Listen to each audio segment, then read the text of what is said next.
وبدأ مشوار الخير من فكرة وصحبة خير، بشباب بيحب بلاده، بالخير على طول بيشير، بالعلم وبالإيمان بدروب الخير بيسير، عايش لله في حياته والجنة بصحبة خير.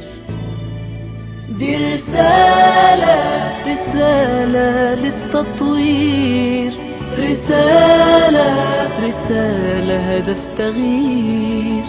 دي رسالة بتزرع خير، دي رسالة توصل لأهالي الخير، وتشوف في عيونها الفرحة وأملها في بكرة كبير.